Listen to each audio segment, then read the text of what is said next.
ravie de vous retrouver. Bonjour mes petits doudous, j'espère que vous allez bien.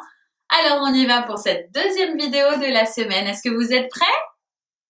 Oui? Alors c'est parti, on commence avec le calendrier. À tout de suite.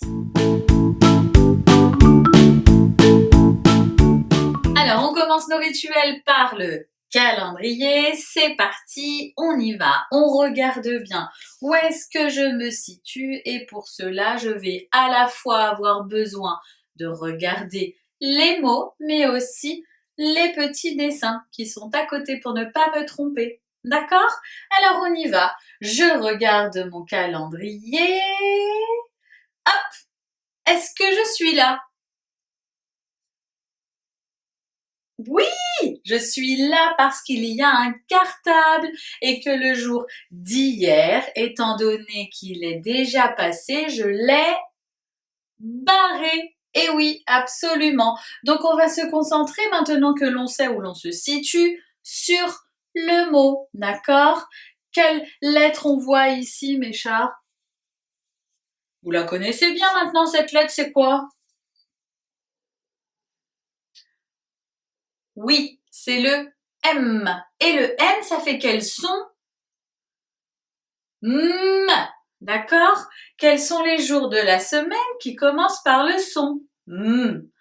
Est-ce que c'est vendredi? Non, vendredi, ça fait le son V. Est-ce que c'est lundi? Non, ça fait le son L. Est-ce que c'est mardi?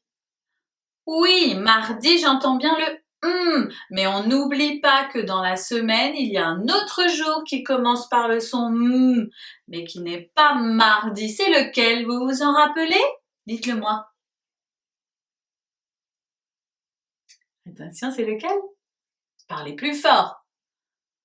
Oui, c'est mercredi. On est d'accord?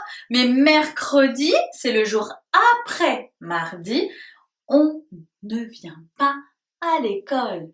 On est à la maison. Pour le contexte actuel, pardon, certes, aujourd'hui est un jour d'école, donc vous avez la vidéo. Lorsque vous ne recevez pas de vidéo, c'est que nous ne sommes pas dans un jour d'école. Et ce sera le cas demain. D'accord? Donc on se concentre sur le jour d'aujourd'hui. Nous sommes mardi. Mardi combien? Vous le connaissez ce chiffre, on l'a travaillé hier. Oui, mardi 5. Comment je fais le 5 avec mes mains? 1, 2, 3, 4 et 5. Et oui, vous vous rappelez, c'est tous les doigts levés pour la main. Donc aujourd'hui, nous sommes mardi 5. Tiens. Mais quel est le mois?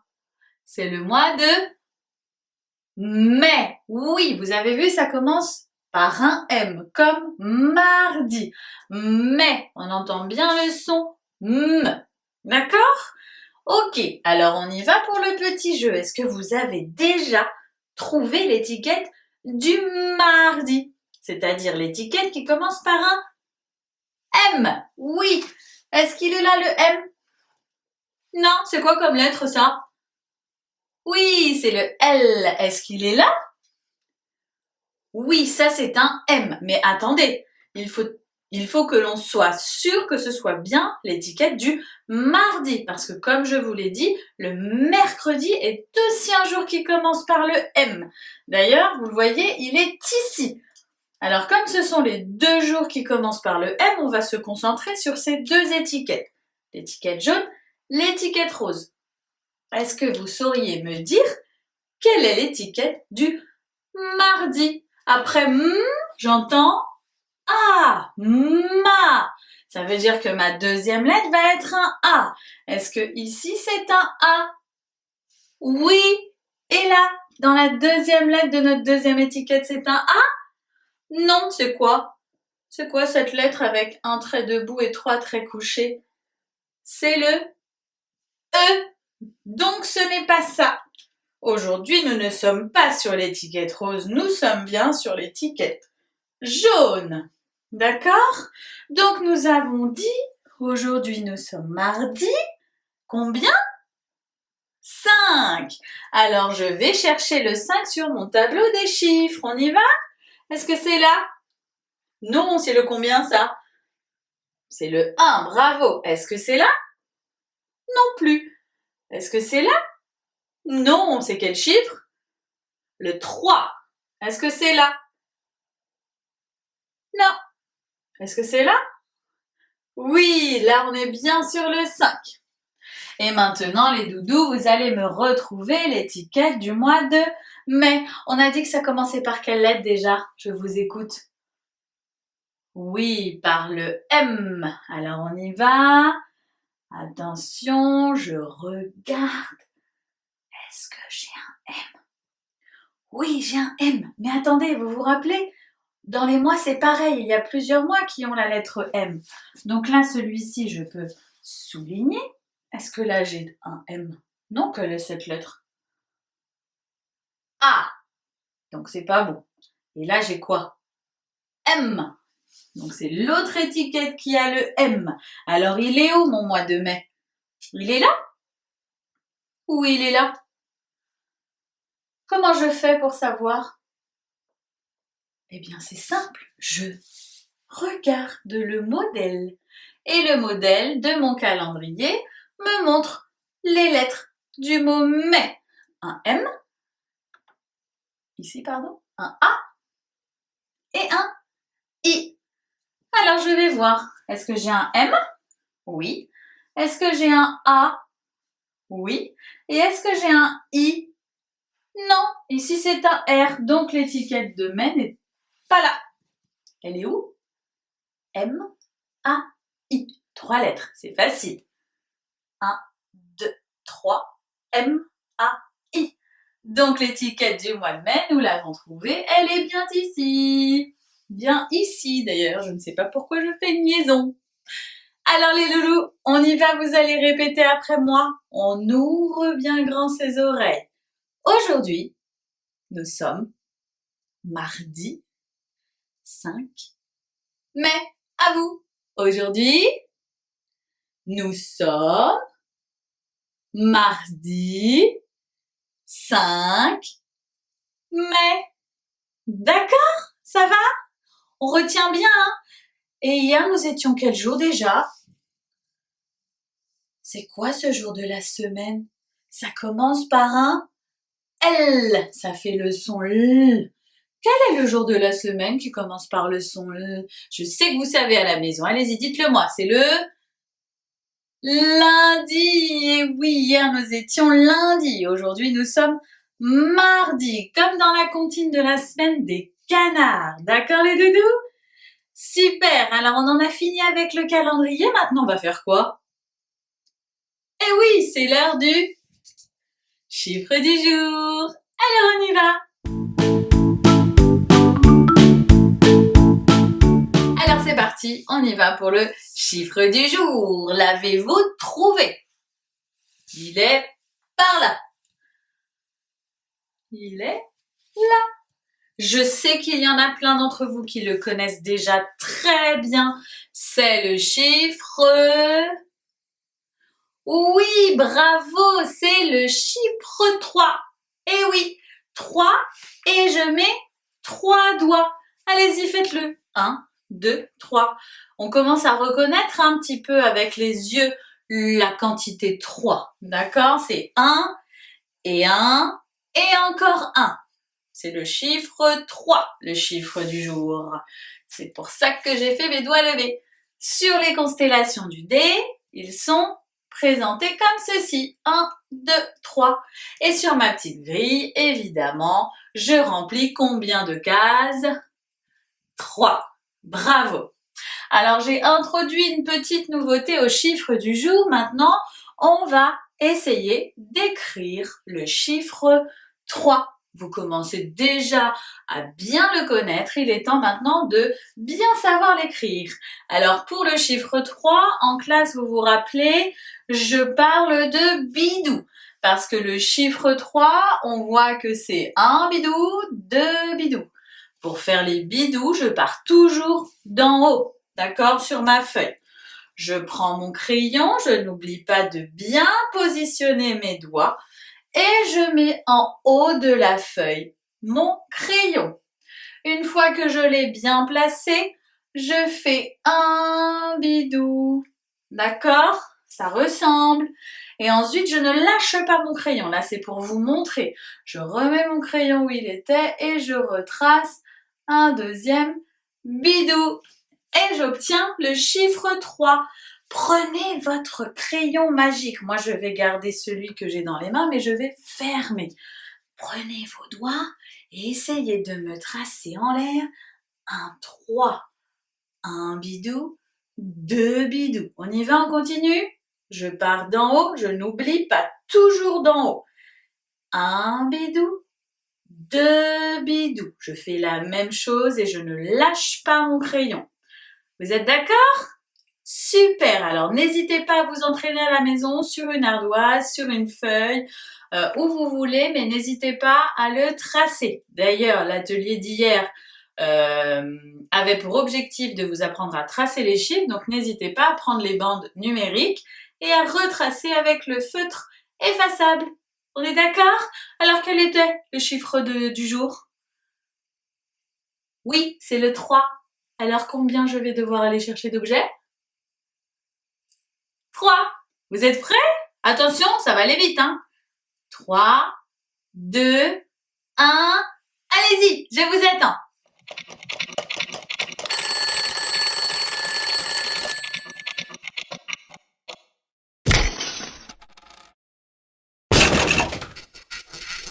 Ça y est les loulous? Vous avez 3 objets? Pour ceux qui ne sont pas sûrs, n'hésitez pas à recompter pour être sûr de n'avoir pris que 3 objets. Je vous montre les miens. Bon, c'est un peu les mêmes objets que d'habitude. 1, 2, 3. J'en ai bien 3. À vous de vérifier. On y va? Vous comptez. 1, 2, 3. Tout le monde en a 3? Alors c'est gagné! Bravo! On en a fini pour le chiffre du jour. Place maintenant à quoi? Je vous donne un indice, c'est une roue.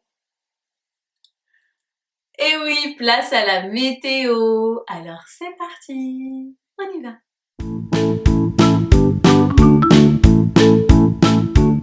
Voilà, j'ai ma petite roue. J'espère que vous l'avez aussi.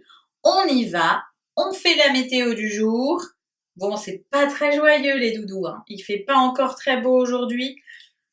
C'est même pire que ça. Je vais vous dire où est-ce qu'on est. Vous pouvez le faire, vous, sur votre roue, si vous voulez. Oui, là, ça veut dire quoi? Qu'est-ce qu'il y a dehors? Oui, il fait un temps pluvieux, où il y a de la pluie. En d'autres termes, il fait moche. D'accord? Donc, je pose ma flèche sur la case où il y a de la pluie. Si jamais, à des moments dans la journée, il y a quand même un peu de soleil, mais beaucoup de nuages, n'hésitez pas à déplacer la flèche pour la mettre ici. Mais aujourd'hui, on est obligé de la poser là. Il y a des averses, d'accord? Mais on peut garder le terme pluie. On y va les doudous, vous répétez après moi? Oui ou non? Oui, hein? C'est parti. Aujourd'hui, le temps est pluvieux. Allez-y. Aujourd'hui, le temps est pluvieux. Ou, aujourd'hui, il y a de la pluie. Pas de chance, c'est comme ça. D'accord? On a fini avec la roue de la météo. Maintenant, on va partir découvrir les comptines. Et aujourd'hui, je vous fais découvrir une nouvelle comptine. Est-ce que vous êtes prêts à l'écouter? Oui? D'accord, alors je vous laisse la découvrir et on en parle juste après. Jean Petit qui danse, Jean Petit qui danse, Jean Petit qui danse, Jean Petit qui danse. de ses mains il danse, de ses mains il danse, De ses mains il danse, de ses mains il danse. de ses mains, mains. De ses mains. Ainsi danse Jean Petit. Jean Petit qui danse, Jean Petit qui danse. Jean Petit qui danse, Jean Petit qui danse. De ses bras il danse, de ses bras il danse. De ses bras il danse, de ses bras il danse. De ses bras, bras, bras. De ses bras, bras, bras. De ses mains, mains, mains. De ses mains, mains, mains. Ainsi danse Jean Petit. Jean Petit qui danse, Jean Petit qui danse. Jean Petit qui danse, Jean Petit qui danse. De sa tête il danse, de sa tête il danse. De sa tête il danse, de sa tête il danse. De sa tête, tête, tête. De sa tête, tête, tête. De ses bras, bras, bras. De ses bras, bras, bras. De ses mains, mains, mains. De ses mains, mains, mains. Ainsi danse Jean Petit. Jean Petit qui danse, Jean Petit qui danse. Jean Petit qui danse, Jean Petit qui danse. De ses fesses il danse, de ses fesses il danse. De ses fesses il danse, de ses fesses il danse. De ses fesses, fesses, fesses. De ses fesses, fesses, fesses. De sa tête, tête, tête. De sa tête, tête, tête. De ses bras, bras, bras. De ses bras, bras, bras. De ses mains, mains, mains. De ses mains, mains, mains. Ainsi danse Jean Petit.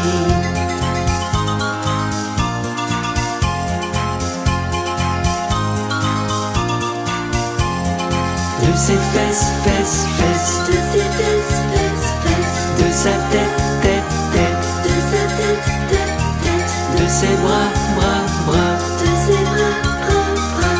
De ses mains, mains, mains. De ses mains, mains, mains.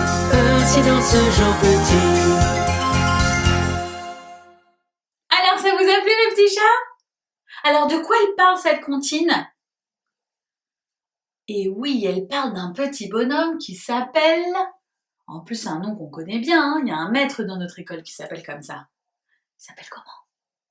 Oui, il s'appelle Jean. Ce petit bonhomme, qu'est-ce qu'il fait?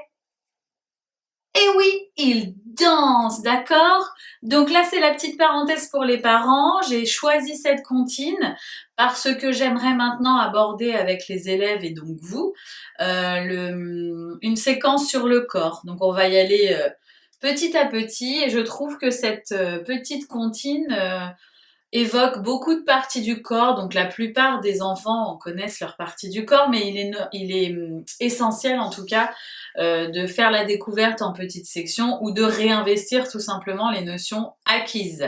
Donc je trouve que cette comptine, elle est très bien. Certes, elle est longue, mais l'avantage, c'est que c'est répétitif. C'est toujours les mêmes couplets. On ne change que la partie du corps. Donc je trouvais que c'était intéressant de le faire avec les petits. Voilà, ça c'est pour la petite aparté pour les parents. Maintenant pour vous, mes petits doudous, vous savez ce qu'il vous reste à faire, hein? Il faut l'apprendre par cœur. N'hésitez pas à demander à vos parents à vous la mettre plusieurs fois. Désolé les parents, mais effectivement, pour commencer à l'apprendre, il faut la mettre souvent pour que ça rentre dans la tête de vos enfants. Vous avez l'habitude maintenant. Donc ce sera notre nouvelle comptine de la semaine. Elle s'appelle Jean Petit qui danse. D'accord les doudous? Voilà. Donc je compte sur vous pour l'apprendre dès aujourd'hui. L'autre comptine, vous la connaissez, c'est celle que nous avons apprise la semaine dernière et qui parle de 5 oiseaux. D'accord? Donc on va écouter tout de suite, ils étaient 5 dans le nid. J'espère que vous la connaissez par cœur, ainsi que les gestes. Je vous la mets tout de suite. Soyez concentrés. C'est parti! Ils étaient 5 dans le nid et le petit dit: poussez-vous, poussez-vous. Et l'un d'eux tomba du nid. Ah! Il n'était plus que 4 dans le nid et le petit dit: poussez-vous, poussez-vous. Et l'un d'eux tomba du nid. Ah! Il n'était plus que 3 dans le nid et le petit dit: poussez-vous, poussez-vous. et l'un d'eux tomba du nid. Ah! Il n'était plus que 2 dans le nid et le petit dit: poussez-vous, poussez-vous, et l'un d'eux tomba du nid. Et le petit dit: ah! Alors, c'était bien? Vous la connaissez? On est d'accord, hein? On la retient. Alors maintenant pour la 3e et dernière comptine. Et oui, il y a une 3e et dernière comptine. Je sors du cadre parce que ce sont des comptines qu'on a chantées pendant longtemps à une certaine période de l'année. Et j'ai voulu vous la remontrer pour faire plaisir à beaucoup d'entre vous. Beaucoup me l'ont demandé et me le demandent pendant les visios. Alors je fais un petit peu une entorse à la règle parce que je n'aime pas rechanter ce genre de chansons après la période de Noël notamment. Mais je le fais quand même ici pour faire plaisir à vos enfants. Les doudous, on y va. J'ai décidé de vous montrer, de vous faire écouter la chanson Noël Jazz. Vous vous rappelez de Noël Jazz? Eh oui, vous l'aimiez trop, alors je décide de la remettre. Mais attention, hein, je le ferai pas tout le temps, on est d'accord? Oui? Et ben voilà! C'est parti, on y va, vous la découvrez, vous êtes attentifs et évidemment, comme pour toute comptine, vous la chantez. À tout de suite.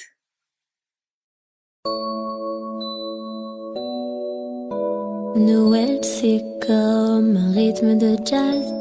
Ça commence tout doucement. On n'entend que la contrebasse, comme le cœur d'un petit enfant. Et sur ce rythme-là, Noël, chantez tous avec moi. Noël, chantez, chantez tout bas. Noël, Noël, Noël. Noël, c'est comme un rythme de jazz. Ça commence tout doucement. On n'entend que la contrebasse, comme le cœur d'un petit enfant. Et sur ce rythme-là, Noël, chantez tous avec moi. Noël, chantez, chantez tout bas. Noël, Noël, Noël. Et sur ce rythme-là, Noël, chantez tous avec moi. Noël, chantez, chantez tout bas. Noël, Noël, Noël. Alors, c'était comment Noël Jazz? C'était bien, ça vous a rappelé plein de souvenirs. C'est vrai qu'à la période de Noël, on a fait plein de choses et on a chanté cette comptine très souvent. J'espère que ça vous a fait plaisir. Les loulous, on en a fini pour les comptines aujourd'hui. Maintenant, ça va être le moment qu'on n'a pas trop fait pour l'instant, mais le moment de l'histoire. Comme j'ai pu le dire tout à l'heure, maintenant, on va essayer de trouver des ateliers, des histoires, des comptines qui évoquent les parties du corps. Et là, je vous ai trouvé une histoire qui effectivement reprend certaines parties du visage. Alors, je vous souhaite une bonne écoute, soyez sages, attentifs et surtout, amusez-vous. À tout de suite.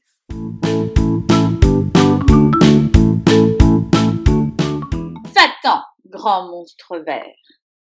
Grand monstre vert a 2 grands yeux jaunes, un long nez bleu turquoise, une grande bouche rouge avec des dents blanches et pointues, 2 petites oreilles tordues, des cheveux violets ébouriffés et une grosse tête verte effrayante.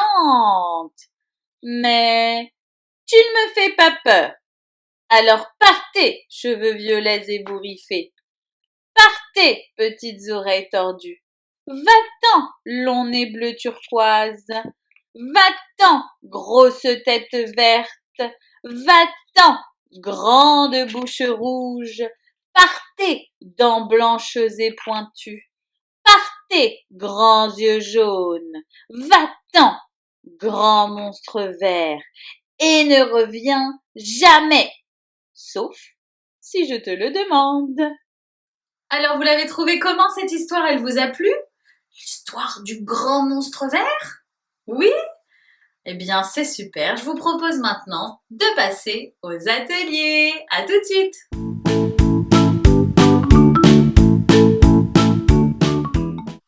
Voici le matériel pour le premier atelier. Alors effectivement, il est un peu différent de tous ceux que j'ai pu vous proposer jusque maintenant, mais c'est vrai que c'est une chose en fait qu'on n'a pas réellement fait souvent. Et il faut savoir que le coloriage fait partie de la motricité fine. On peut à la fois travailler encore et toujours la posture du crayon, mais aussi et surtout la concentration et la gestion de l'espace. Donc là, je vais vous demander d'imprimer donc ce support si vous le pouvez, comme d'habitude, et de demander à votre enfant de le colorier, puisque c'est le coloriage du mois de mai. On a pour habitude de faire un coloriage pour présenter chaque mois de l'année qui passe. Là, le mois de mai, je ne vous l'avais toujours pas donné à faire, donc c'est le moment. Alors, je vais vous demander dans un premier temps de demander à vos enfants de prendre des crayons de couleur. Les feutres, c'est pas la peine. Ils sont pas encore en mesure de pouvoir les utiliser à bon escient, dans le sens où, lorsque l'on imprime sur un papier comme celui-ci, il arrive souvent, enfin en tout cas ça arrivait du moins quand j'étais à l'école, avec vos enfants, de trouer la feuille. Et pour l'instant, je trouve que c'est pas adapté. Il faut un peu laisser le temps aux enfants déjà de maîtriser l'espace et le coloriage en tant que tel avant de passer au feutre. C'est mon opinion, mais voilà. Donc je souhaite que pour ce coloriage ne soit utilisé que des crayons de couleur. Si vous n'en avez pas, évidemment, vous prenez ce que vous avez. Ce ne sera pas grave. Et puis l'autre chose que je voulais que vous travailliez avec votre enfant, c'est la connaissance. Sa connaissance qu'il a des choses, des objets, de tout ce qui l'entoure. Je leur ai laissé beaucoup de liberté sur les coloriages les mois où nous étions présents à l'école. Et là, je trouve que c'est important maintenant que sa connaissance s'est un peu plus affinée, de lui demander quelles sont les couleurs qu'il compte utiliser et pourquoi. Par exemple, si les cheveux de la petite fille, démontrer qu'on ne peut pas colorier en bleu, en vert ou en orange parce qu'il est très rare de voir cette couleur de cheveux sur une tête. Donc plutôt privilégier les couleurs comme le marron, le noir, le jaune, qui sont des couleurs plus classiques, et en plus mettre des termes dessus, brun, blond, châtain, etc. Vraiment affiner cette connaissance, tout comme pour les fleurs par exemple. Bon, les fleurs, c'est un peu plus vaste, on a beaucoup plus de couleurs, mais les tiges, par exemple, évitez qu'ils les colorient en noir ou en bleu. On a souvent des enfants qui colorient avec des couleurs qui n'ont aucun rapport. Là, ce que je vais vous demander, c'est vraiment qu'il y ait toujours un rapport avec l'image qu'ils voient. Pour cela, lorsque vous allez mettre en place cet atelier avec votre enfant, vous allez dans un premier temps lui demander s'il reconnaît les lettres de ce mot. Et pourquoi pas le proposer après les rituels, comme ça va lui permettre de rebondir sur ce qu'il vient de faire. Donc, il faut qu'il soit à même de vous dire, ça commence par un M, c'est le mois de mai. Normalement, l'assimilation coloriage mois, elle est faite puisqu'on en a fait pour chaque mois. Et à partir de là, lui demander ce qu'il voit sur l'image, pour qu'il puisse décrire. Et selon sa description, lui proposer ou lui demander quelle couleur il va utiliser. Si jamais, par exemple, pour les tiges et les feuilles, il souhaite utiliser du orange, demandez-lui mais pourquoi? Est-ce que tu as déjà vu dans un jardin, dans un parc ou ailleurs, des tiges ou des feuilles orange? Essayez de lui expliquer que ce ne sont pas des couleurs qui sont normales. Et à partir de là, vous pouvez le laisser concevoir son coloriage. Si vous voyez qu'il dérive un peu et qu'il commence à faire, si vous le laissez un petit peu en autonomie pour cet atelier et que vous voyez qu'il commence à utiliser des couleurs qui ne sont pas celles qu'il devrait utiliser, n'hésitez pas à le lui faire remarquer. D'accord? Ça, c'est vraiment l'idée principale que je souhaite que vous ayez pour cet atelier. Et ensuite, évidemment, comme d'habitude, on essaie de faire comprendre à l'enfant que lorsque l'on colorie, donc par exemple, moi j'ai envie que ma petite fille soit blonde, je vais donc utiliser du jaune. Lorsque je colorie, je dois toujours respecter les traits. Les traits de ce coloriage sont assez épais, ce qui va permettre à l'enfant d'éviter de dépasser. Il faut lui rappeler qu'un coloriage bien fait est un coloriage où tout le blanc est rempli de couleurs, et d'autre part, où il n'y a pas trop de dépassement. D'accord? Donc je veux vraiment qu'on essaye d'aller plus loin, d'affiner toutes ces connaissances du monde et à la fois ces connaissances dans la motricité de votre enfant. Il y a des enfants qui n'aiment pas colorier, c'est comme ça, ils n'ont pas cette patience. N'hésitez pas à lui dire, à ce moment-là, si tu n'as plus envie de colorier, je te propose que nous le mettions de côté, mais par contre, je souhaite que tu le finisses. Donc lorsque je le voudrai ou lorsque tu le voudras, tu finiras ton coloriage. Voilà, donc j'en ai fini pour l'explication de cet atelier. Je compte sur vous pour bien revoir tous les points que je viens d'aborder concernant le coloriage. Et puis, nous allons pouvoir passer au deuxième atelier. Alors, voici le matériel pour le deuxième atelier. Donc, en soi, il n'y a pas grand-chose. Par contre, il y a plusieurs actions. La première action, ça va être de faire comprendre à votre enfant que nous allons procéder à de l'écriture par des lettres mobiles. Ce sont des exercices qu'ils ont déjà fait à plusieurs reprises en classe, donc normalement il ne devrait pas y avoir de problème. Le seul point qui est un peu plus complexe que d'habitude, c'est que comme le mois de mai maintenant, nous savons qu'il n'y a que 3 lettres, je trouvais que c'était trop léger. Donc ce que j'ai fait, c'est que j'ai essayé de complexifier un petit peu l'atelier. Ils vont devoir écrire le mois de mai. Comme ça fait plus de choses. Première étape, je découpe les lettres. Il y a des traits noirs qui sont visibles. Il n'y a pas beaucoup de lettres. Pour nombreux élèves, il va être possible de le découper tout seul. Pour les élèves pour qui la tenue du ciseau ou l'orientation du ciseau reste difficile, n'hésitez pas à faire le découpage pour eux ou à leur proposer par exemple de découper uniquement le trait qui est entre les 2 lettres. Vous découpez par exemple à la verticale et eux découpent uniquement à l'horizontale pour ne découper qu'un trait à la fois. D'accord? Mais pour ceux qui sont capables de le faire seuls, à ce moment-là, n'hésitez pas à leur découper ici le rectangle et à leur demander de découper sur les traits noirs. Ils ont l'habitude, normalement, ils maîtrisent pour la plupart, donc pas de problème. Ensuite, deuxième étape, une fois que nous avons découpé nos lettres, ils vont devoir les placer. Pour être sûr de bien placer ces lettres, je regarde le modèle. Donc pour les élèves qui sont en difficulté, j'ai intégré des lettres déjà, pour qu'ils puissent se repérer. N'hésitez pas, vous, à leur rappeler que là, par exemple, la maîtresse, elle a fait le modèle, mais qu'elle a déjà intégré une lettre. L'idée, c'est d'aller chercher les 2 lettres qu'il manque, par exemple, sur ce mot-là. De les disposer, évidemment, et d'attendre que l'on corrige.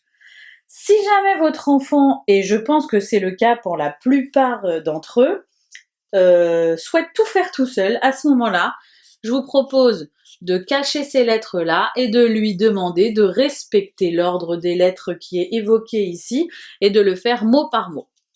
C'est pour ça que chaque mot est bien dissocié par des grands espaces pour que votre enfant le fasse par étapes. Voilà. Donc pour les effacer, vous pouvez prendre du Tipex si vous en avez à la maison. Sinon, à ce moment-là, vous collez des petits bouts de papier blanc.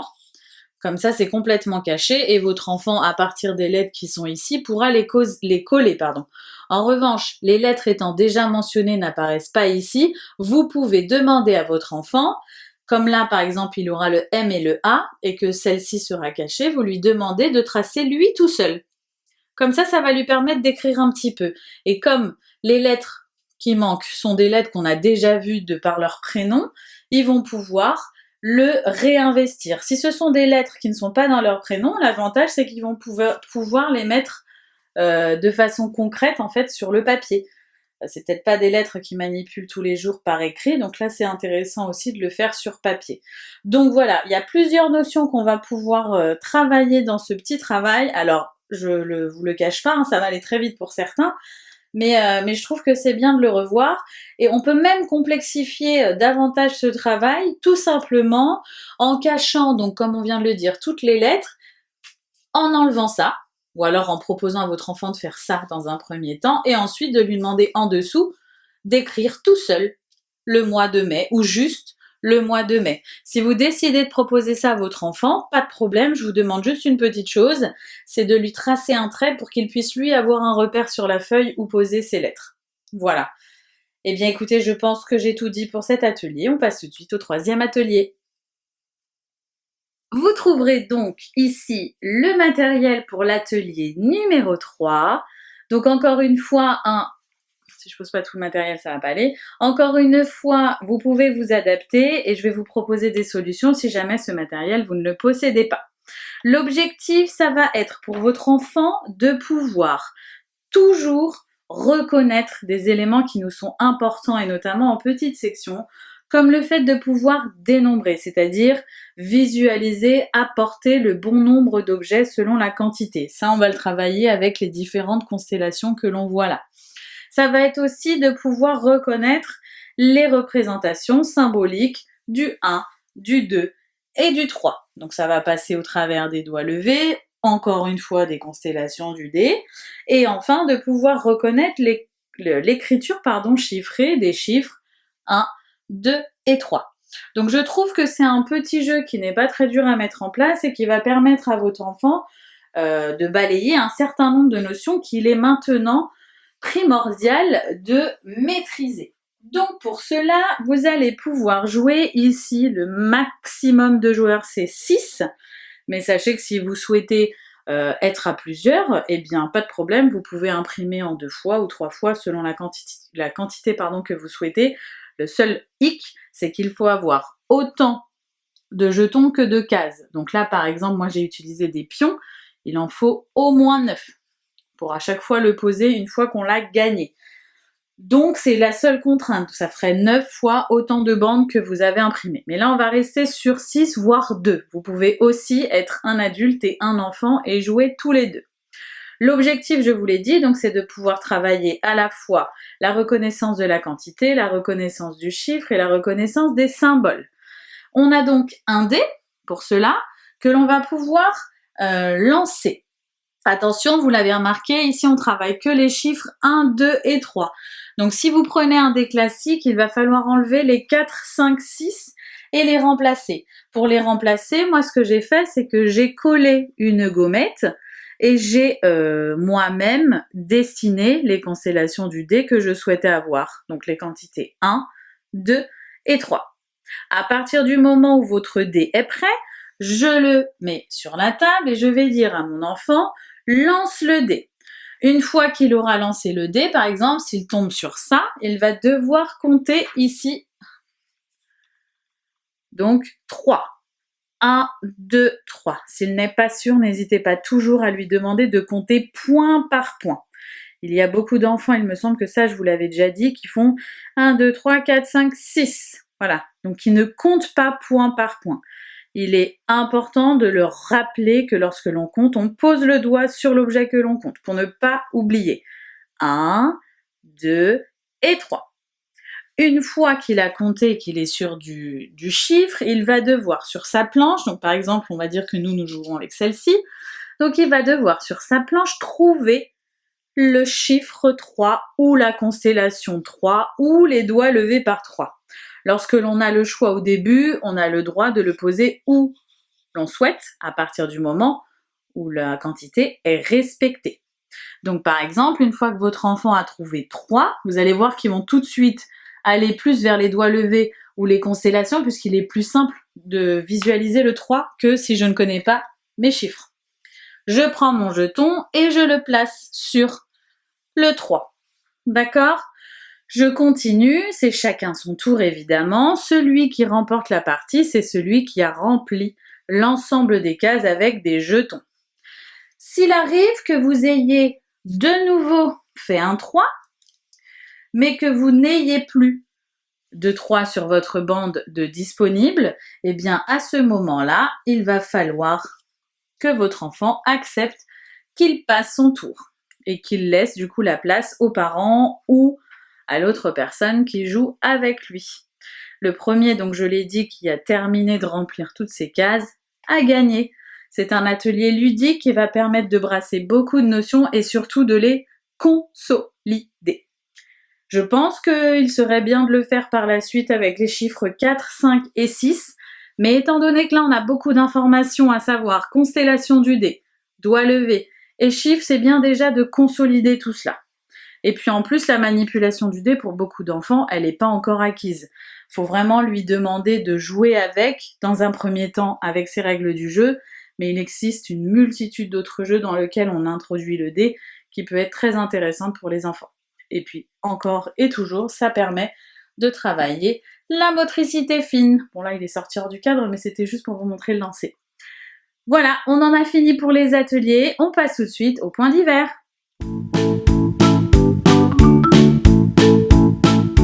Alors, on y va pour le point divers du jour. Là, j'ai deux petites informations que je souhaitais vous communiquer. La première concerne les projets Merci. Je vous remercie, vous tous, les parents qui avez contribué à ce projet. Et donc, je voulais le faire de vive voix. En revanche, pour ceux qui ne les ont pas envoyés, la deadline étant dépassée, voire même largement dépassée, puisque je vous ai laissé la possibilité hier de me les envoyer. Là, je n'accepte plus aucun travaux puisque je vais pouvoir commencer le montage. Pour la deuxième information, c'est concernant du coup cette prochaine reprise à l'école. Nous devions avoir une réunion hier soir qui a dû être décalée pour des raisons de connexion. Merci en tout cas d'avoir participé. J'ai pu procéder donc au tableau et à le peaufiner pour l'envoyer à Madame Rijlal. Donc dès que j'en sais plus, bien évidemment, nous allons vous en faire part. Il y aura notamment un protocole sanitaire strict qui devrait être mis en place pour notre école et on devrait peut-être avoir plus d'informations. Ça bouge beaucoup, donc ne vous en faites pas. Dans tous les cas, on reviendra vers vous avec de plus amples informations. D'accord? Eh bien écoutez, on en arrête là pour aujourd'hui. Les doudous, je vous souhaite une très belle journée. J'espère vous voir très nombreux jeudi. Demain, il n'y aura pas de vidéo puisque demain nous serons mercredi et que le mercredi, ce n'est pas un temps d'école. Profitez-en pour chanter, rire, danser, comme Jean Petit qui danse par exemple, et vous amuser. Je vous souhaite encore une fois une belle journée et je vous dis à demain!